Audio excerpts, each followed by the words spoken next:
it meant anything goes. Anyone could die, anyone could fall in love, anyone could die, anyone could fall in love, anyone could die, anyone could die. Age of Apocalypse. Concept was so cool. Age of Apocalypse. Concept was so cool. People couldn't believe it. They had to believe it. People couldn't believe it. They had to believe it.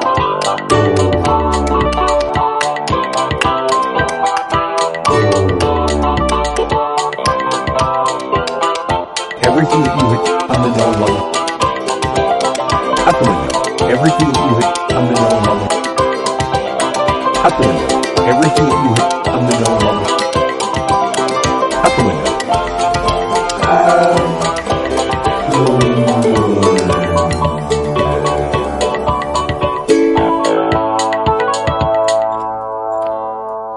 I'm Jeremy Greer.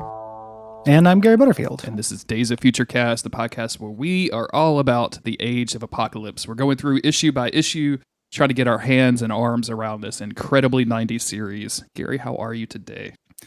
I'm good. Excellent. Good. Drinking a nice cup of coffee. Ooh. The heat broke in Portland. We had a heat wave. Now it's not. So that's great. That's excellent news. Do not like heat. Starting a comic. One of the ones I remember the least about from this series. I would have told you I remembered the most about this, and I was wrong. I am finding out that I don't like my Age of Apocalypse impressions from 13-year-old Jeremy were mostly incorrect, wrong, or just completely made up in my own head, because a lot of this stuff is like, where did I even read this at this point? And granted, like, it's been 30 years, like it's been a few decades, so I'm not holding myself up too hard, but people have lived and died in the span since you've read Age of Apocalypse. Many people. Oh yeah. So I have created a lot of ghosts in the last 3 decades. Just, me personally. Yeah, it's if we're having, it's a ghost off, is it? Yeah. How many ghosts you got, Butterfield? What's up? What's your KDR on ghosts? That's what I wear this utility belt for, to keep all my ghosts right beside me. That's where he does his ghosting. So it's doing pretty well. Okay. Drinking a nice hot cup of coffee, ready to. Sounds like I'm advertising for coffee. I just realized I brought that up twice. It's not a brand of coffee I'm talking about, so it's not like an advertisement, but I'm just really enjoying it. I'm feeling this cup of coffee I have. I don't always make myself a pot of hot coffee. I like it when I do. Sometimes I'll drink iced coffee or just abstain.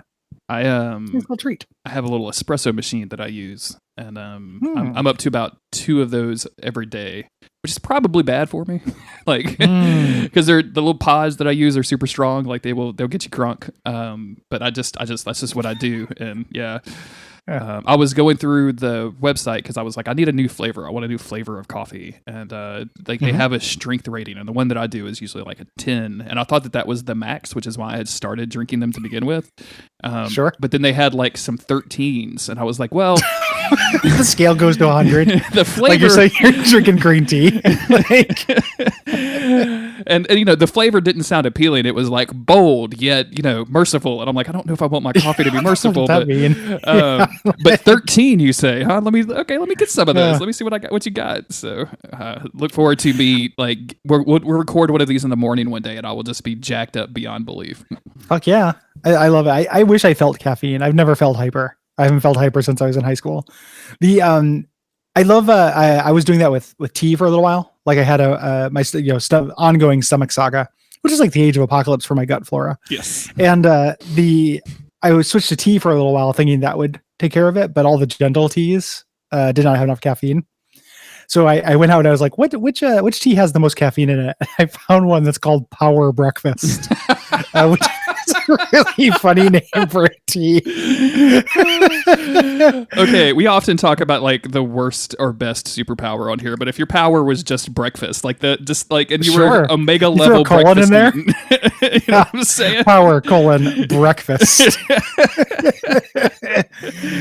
He's a brunchomancer. Oh man, yeah. The normal coffee nowadays just tears my stomach to ribbons. Talking about Age of Apocalypse style old man problems, like it just rips me up completely. So I have to have a ton of milk in there and not a lot of coffee, which is why I do like espressos and lattes and things. So yeah, smart. Let's get into what the Age of Apocalypse decided to do with cable. Did you remember during any point this is cable? This is cable. This is cable. Man, like it's weird. I don't even know why he's here, other than like he has to be because it's the 90s. But like he's so not cable as to be like like it's not even close. Like until they called him Nate, I was like, wait, who the fuck is this? What is happening right now? Who is this guy? It's really weird. Like, and they seem to really kind of take a swing for this, and I'll be curious if it's gonna like end up working for me by the end. Yeah, I don't think it's a horrible issue, and like it's not great. It's fine. X-Man had a pedigree after this. Like he had his own. This guy makes his way into the Marvel universe. Warren Ellis wrote him for a while in a run that is apparently good. Oh, I've not read it. And then he is responsible for the last major shakeup before Hoxpox in the X-Men line, which is supposed to be really interesting, which I have not read. But X-Man is incredibly powerful. Here, this is full on like petulant teen in a way that I do not associate with Cable at all. Like I guess like as you turn to an old man, you change. Like I was more of an X-Man as a youth, and now I'm more of a Cable. Now you're just an EX man, right? Yeah. Soy boy. now I'm full on geriatric. But it used to it's just very strange to me. And this is Jeff Loeb, who is a writer I associate with Absolute Atrocities, but I forgot that in the 90s, he was not making atrocities. Like this is, it's not great or anything, but it's just 90s Marvel house style. Yeah. It's fine. Yeah, and did you ever read a Jeff Loeb comic? Did you ever read Ultimates 3? Probably. Like I read a bunch of that Ultimate stuff as it was coming out. Like it was just kind of easy to get for a while, so I was reading a bunch of it, but I don't remember a lot of it. I know Jeff Loeb is like kind of one of the, I think he's one of the overseers of the CW. No, wait, that's a different guy. I was thinking he was doing the DC that's TV Jeff Johns. That's Jeff Johns. Yeah, okay. Jeff Loeb is involved in the Marvel TV stuff. He was involved in the Agents of S.H.I.E.L.D. and stuff, I want to say. Well, that explains why I like him then. Yeah, so the Ultimates 3, I mean, like we'd probably never cover that for this show, but who knows, because there are Ultimate X-Men in it. I would like to do some Ultimate X-Men at some point because I think that stuff's interesting. Mm-hmm. But Ultimates 3 is just absolutely one of the most horrendous comics I've ever read. And in other Age of Apocalypse ties, it's Joe Madureira does the art. Oh, perfect. It was like his big comeback. Good combination there. Yeah. Yeah. And he's way past his prime. That sounds like a what if that like I would propose to somebody of like, what if the worst writer and the worst artist, not necessarily the worst, but like the people that I don't really like get into. Yeah. Like, what if they joined forces and made a comic I did not care about? Like shitty Voltron. Yes. So in this one, we got a fairly generic like pinup cover. And the artist here is Steve Scroce, who I do not have familiarity with, but is doing journeyman work. Yeah. Like this is fine. If you came to somebody and was like, I need you to do Age of Apocalypse style stuff, like this is all reasonable and looks really good, I think. Like there's no like major issues that really caught out to me other than like, what the fuck is going on in the beginning of this comic? I even like, it's going to be a thing that I think keeps happening is of like, did I read something out of order, or is this comic just starting without any context? Like, is it me or is it the comic book? This is what's known as a psi dream, I think. Okay. I think that this color means psi dream. It starts off with Nate having a psi dream here, and this kind of framing device that's like, imagine not knowing who you are, waking up, not knowing when you are, etc. Finding Cyclops familiar, but not knowing why. Yeah. And then Cyclops says a Terminator line and says, come with me if you want to live. And then X-Man says, oh, we're doing Terminator. My bad. Okay, cool. I'm back on board. Yeah, cool. Yep.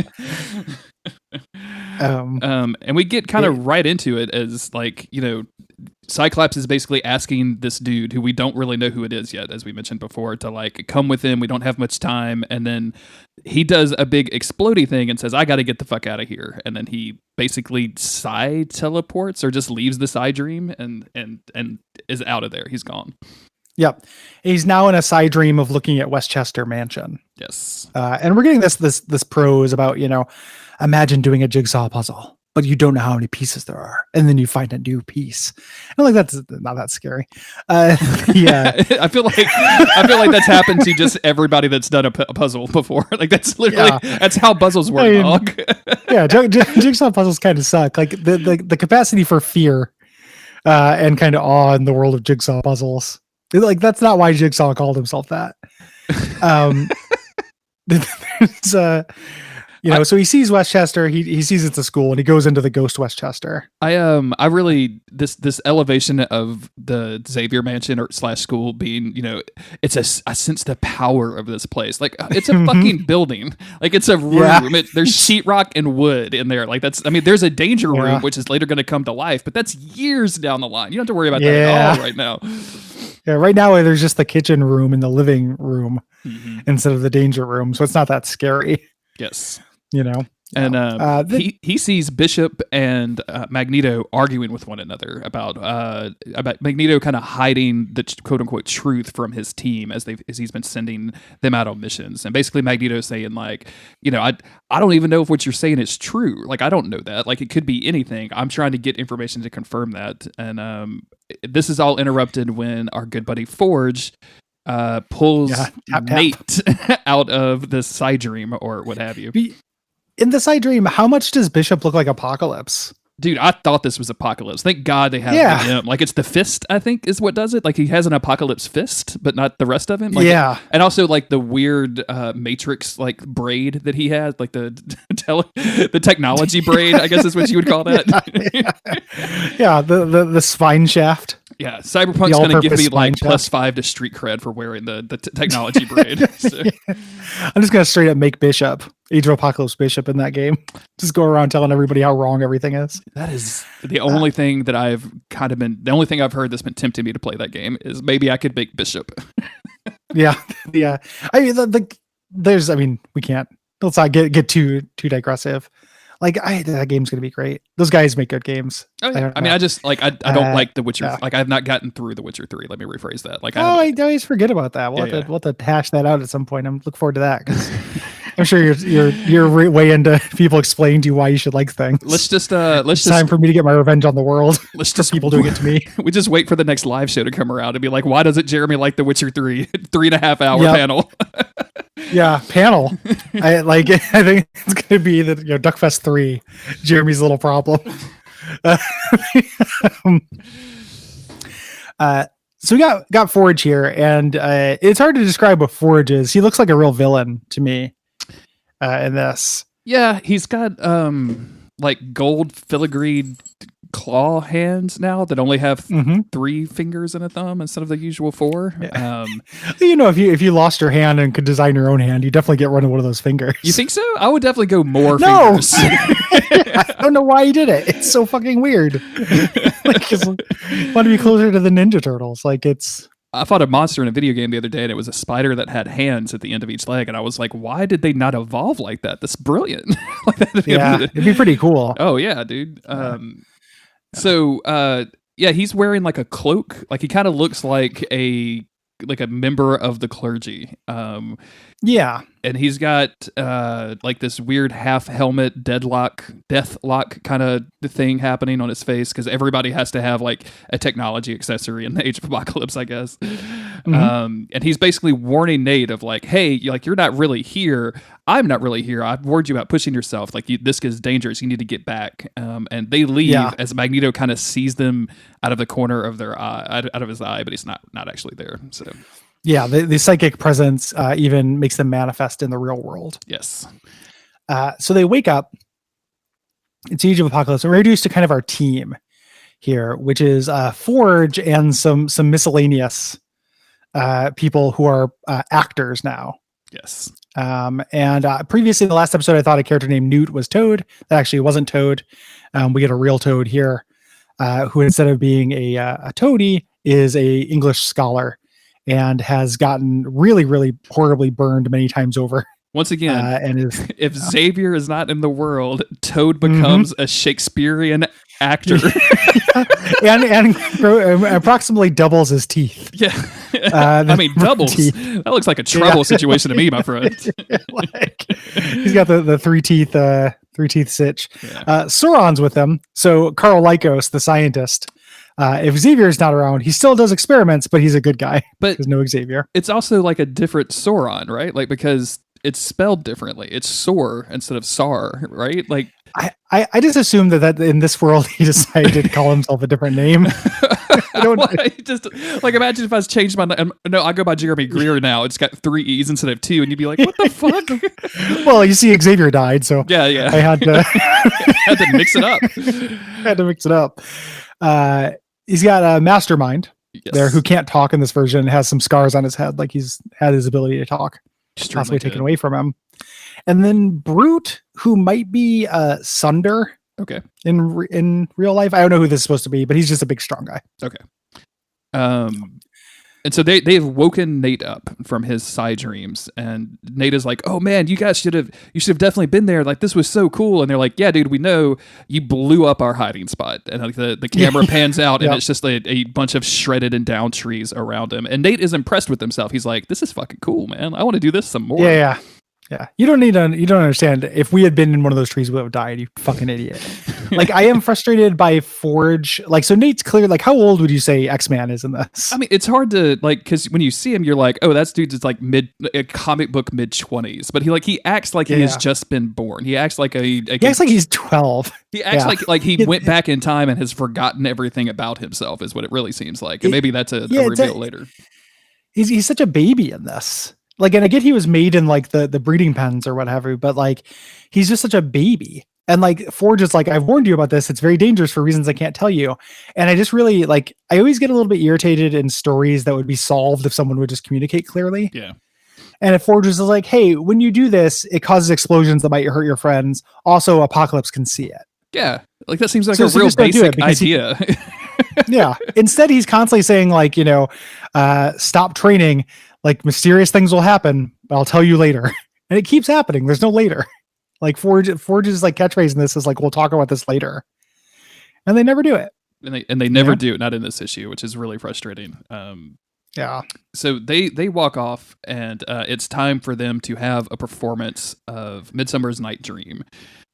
Basically, they are pretending to be humans dressed up like these weird creatures, and like going around to human establishments or human towns that have been passed over. So Apocalypse has not gotten to these to cull them yet, and providing a little bit of entertainment. And of course, and using it as cover to like do superhero shit. Exactly. Yeah. Yeah. And while they're there at this town, like, they get kind of like accosted by Mark Twain. Yeah. Like, it's so clearly Mark Twain. It's very much Mark Twain. And you see Xavier died, and Mark Twain's X gene activated in the past, so he's now an immortal mutant. Very good. Samuel Clem man. And he's basically saying, like, I don't know who you are or what you are, but you're very suspicious to me, and I have concerns. So why don't you tell me everything about you? And Nate uses his powers to like, basically, he waves the Force at him as like, you guys shouldn't be bothering us. Oh, we shouldn't be bothering you. Yeah. So it's very, very Star Wars. They're also, when they're doing these performances, they're using Mastermind to make everybody see what they want. Oh yeah. So that, being possibly important. At some point, there's the second time where Forge is like, hey, you did used your powers, like, you shouldn't do that. So what if I gave him a little telepathic whack? Which I don't care for. And here Forge kind of explains a little bit of, the backstory, like, hey, you might rival Apocalypse. I want to see you grow into a man. If you die, doing this, you won't be able to confirm your destiny. Every time you use your gift, it's like a beacon. And I just feel like he should be a little bit more explicit here of like, hey, Apocalypse is going to come kill us. Yeah. Like, if you keep doing this, Apocalypse will send people to murder us. Exactly. He should, him I mean, saying- if Forge really wants to drive this home, he just needs to let Nate use his power until like Sauron dies. And he's like, see what Yeah. you did to Sauron? Yeah. I mean, that Like, dude like, sucks. smoke the but- whole pack. Yeah. Exactly. Yeah. So him saying beacon, we cut over to Apocalypse. Yes. And now getting our maybe third or fourth scene of Cyclops telling Apocalypse that Sinister left. Yeah. I got to make sure, They got to really hammer wanna that underline on. this. Yeah. And Apocalypse is unconcerned. He's like, of course, if we're doing a survival of the fittest challenge, like you're going to have some competition from the inside ranks. So, and I'm not concerned. It's also revealed that Apocalypse has the Shadow King in a wee little bottle, which I'm very in a lava impressed- lamp. In a lava It's lamp. like a Shadow King lava lamp. It's amazing. Like Shadow King's face is like gloopy lava. I would own this lava lamp. I've never wanted a lava lamp in my entire life until right now. I want a Shadow King lava lamp.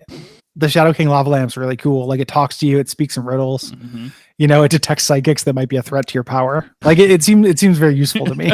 Imagine if the Shadow King lava lamp was like, Gary, there's a psychic out there who's coming after you, and be like, well, what the fuck am I? It's quarantine. Shadow King. Or in general, are you Shadow King? Are you trying to get me to buy a gun? Like, what am I supposed to do, Shadow King? Shadow King supports the Second Amendment.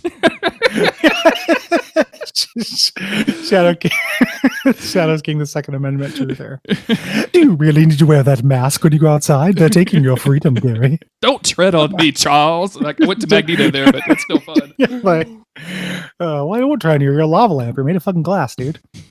So he's also being coy. Yes. For no particular reason. He says, tell me more, I'm not really threatened by that. I'm not actually mad. I'm not threatened. It amuses me. I'm laughing actually, but tell me more about the psychic who threatens me. Yes. And Scott gets kicked out of the thing, and he's like, oh, well, if there's telepaths around, one whose power might rival Apocalypse, I should go find that dude and see if I can hunt him down and he'll help me with my plan, whatever that is. And this is the first time we've seen his plan. Yes. Like every other appearance of Cyclops so far were before he breaks good. Yeah. So.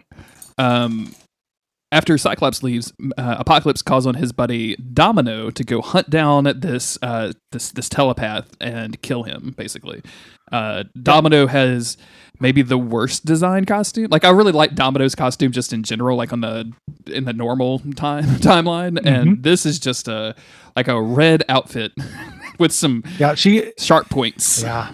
Instead of black and white, she's black or white and red, and then like.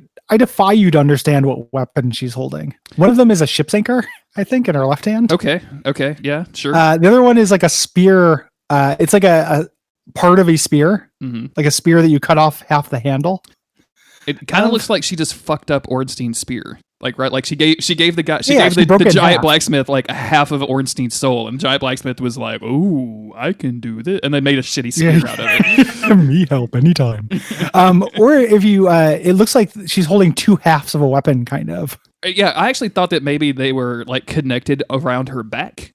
So like she was holding, just had a little elastic piece somehow. You know what I'm saying? Yeah. That'd be some amazing Escher Girls content if that like arrowhead in her left hand was behind her back and her waist just constricted that far. Yeah, that's bad. And then her hip went out that far. Like that'd be incredible. So is the implication here, and again, we're going to go back to this because I think it's so funny that like if Xavier is not around, dominoes are white and red and not white and black. Like, is that she's basing herself on the game? You know what I'm saying? Yeah. Maybe. Like we have no idea what we don't know what kind of influence Xavier had on Milton Domino. Yeah. Like, yeah. Like that's true. Yes. That's totally true. So we cut over to some humans. Domino's going to take the mission. Yes. We cut over to some humans getting harassed by some infinite prelates. Eradicated is probably the word. Eradicated, yeah. Being eradicated. This is a culling. Mm-hmm. And they thought they were safe, they're saying, but they were not. Yeah. They're saying you're going to be relocated, but there's monologue here where Therese, who we're going to find out who this is soon, is like, oh, when they say they relocate people, there are these rumors that they go to these testing labs and they never come back, etc. Yep. This is no good. They throw them all on a train, and the good guys here, whatever you'd call this team, Yes. X-Man and the Theater Boys, take a look, and they're getting ready to spring this train. They're going to do some superhero shit. Yeah. So the first thing they do is have Sauron blow up the train track. Sauron is just as much of an asshole in this timeline as he is everywhere else, because he's like, let us hope that you can match my indispensable role in this, as he flies away. And I'm like, yo, I've done my part. Why? Where do you have to be, buddy? Where are you going? What are you doing? You got to run lines with Toad? Like, what's happening? I gotta go do dinosaur shit. I do not understand why that happens. They blow up the tracks, and the train just kind of stops and looks at the people. How trains can famously just stop. Gary, you noticed the front of the train, right? And how it looks exactly like Apocalypse's face? Oh my God, no, I didn't. It's got the little A and everything. Come on, my dude. That's crazy. The A train, man. I love the A train. Fucking great, dude. You're getting on a fucking A train when it has the Apocalypse's face on the front. And you're like, wait a minute, where am I going again? Yeah. It reminds me. I love how the Ninja Turtles always had like motorcycles with their face on the front. Yeah, just like a gigantic version of their face that shot pizza. Yeah. The mouth opens and shoots a pizza. Why not a gun?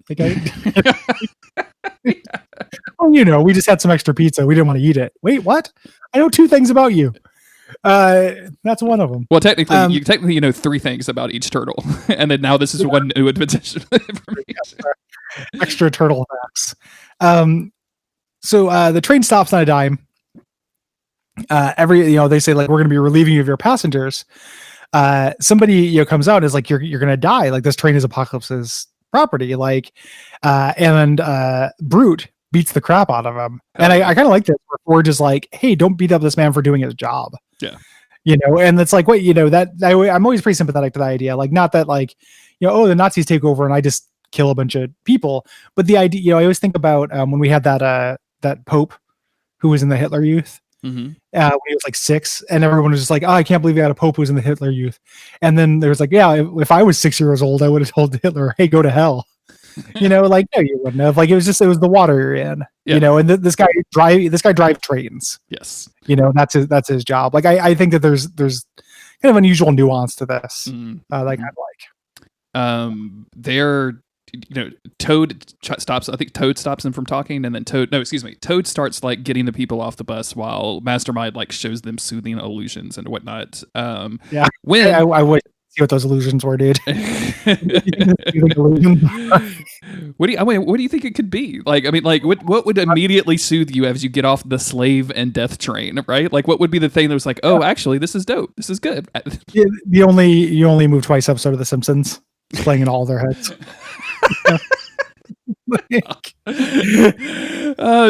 He's making it look like Toad is Hank Scorpio, and like Hank Scorpio is just like, right this way, please come right this way.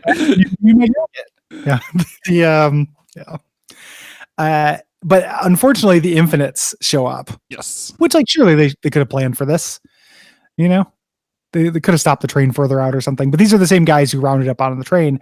They show up, they zap Sauron. Sauron gets hurt, makes a real font, like metal band font, a squawk. He says that reminds me that squawk reminds me of the Rock Band logo so much for some reason. Oh, sure, totally, it's exactly the same. Yeah, dude, that's weird. And Nate, who was supposed to be like chilling out and not getting involved with this, says, hey, Pinhead, pops a skater pose and like destroys one of these Infinites. So like super cool here. Yep, he's using all his psychic powers. The Infinite was going to kill a parent and their child. And then it's very over the top. Like, for the love of God, spare my child. Human, don't you know you have no God anymore? Only Apocalypse. Like, it's very evil. Like, you have to go to Evil 101. To be with those guys. So he saves them all. There is an Infinite that's coming up behind him, and then Therese, who, if we paid attention to names, we knew who this was ahead of time, is Siren, screams and blows up the Infinite. She did not know she was a mutant. Yes. Until this part. Which, like, they do testing and stuff. It's fine. We're going to hand wave that because it's a comic book. And that train had the shape of Apocalypse's face. Like, we're well beyond the fucking pale here. We're an Apocalypse train. But it's kind of weird that Siren is like the character for this. Like, she's in X-Force, so she has some attachment to Cable, but not like huge attachment. Like they're not like friends or anything, and they're setting them up as a romantic interest, which is very strange.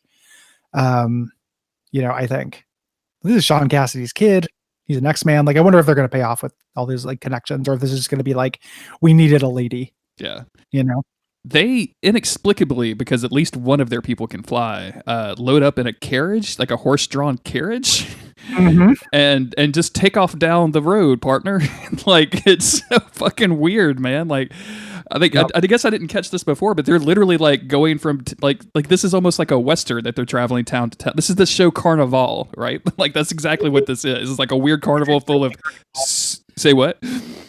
I said it's extremely Carnival. Oh yeah. The fact that they're using horses is very strange to me. Yeah. Like I get the vibe they're going for here, this like post-apocalyptic, like Western kind of thing, but very, very strange. I love this part here where X-Man is like, Forge, you got to understand, well, I did tonight. You think it's wrong, but it felt good. And it's like, how many times do I have to understand like or explain to you short-term versus long-term thinking?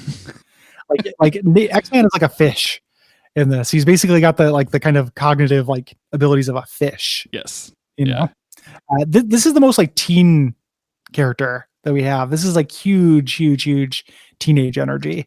Yeah, which is weird because when we started this, I thought that everything was going to be like this. I thought everybody was going to be acting like this, and it's really not. Like everyone has kind of been making like reasonable decisions based on their like context, and then you get Nate the X-Man who's like, "I'm gonna blow it up. I don't care what you say. I want to, Dad." Dad Forge. Good, Dad. Yeah, don't you understand? It feels good. And they get stopped on the road by Mr. Sinister in a real weird disguise, specifically disguising himself like what looks like Gideon, who is a 90s Marvel character. We know it's him because he's got the diamond on his forehead and his name is Essex. And we go back to the opening monologue where he's like, imagine singing a song, you can't remember the words, but then suddenly you hear the first note. So he's getting his connection to Mr. Sinister, who is the person who created him. And I love the editorial in here where it's like, who is Essex and what will he mean to Nate? And I'm like, we know who Essex is. That dude has a diamond in his forehead. There's only like one dude. Yeah. We know who Essex is. Like, we read comics. Yeah. So that's X-Man. It's a young teenaged Cable being bossed around by Daddy Forge and solving some crimes while he makes his way across America singing Shakespeare plays, I guess. Yep. For a time. It's real weird. He's really important to the finale of this because he is crazy mega powerful, which is canonical. Like, Cable is supposed to be incredibly powerful, and the only reason why he's not in the comics is because he is holding back his techno-organic virus. Yeah. So the idea here is that if Xavier never died, he'd never get the techno-organic virus, and he'd be super powerful. So Xavier probably should not have given Cable the techno-organic virus. And Siren joins the team in the next issue. She's on the cover. Excellent. So good deal. Yeah. I like this. It's fine. Yeah. It's good. I hope that there's more like Toad speaking like Beast, because I think that there's a lot of I think there's a good mine to get out of it in there. I think there's a lot to mine, and none of this was like egregiously horrible. Like I was kind of worried about when we started it. Yeah. Yep. And then that's about it. Like it's fine. Looking forward to seeing more. If you like this show, head on over to patreon.com/Duckfeed.tv and give us some money. Get early release, get a bunch of bonus shows, get a bunch of cool stuff.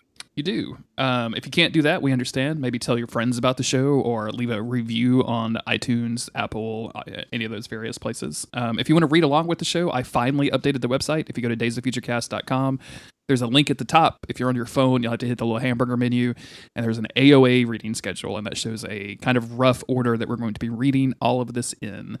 If you can't find something, just let us know. Hit us up in the Slack or on Twitter or whatever, but that should be like... And I'm putting all of the issues that we're covering in the show notes and everything, so you can figure out like what issue we're covering on what episode. But that should be a pretty good spot to look at if you want to read ahead. Yeah. Into that. Yeah, and then, until next time, good night. Good night, everybody. That's all we got.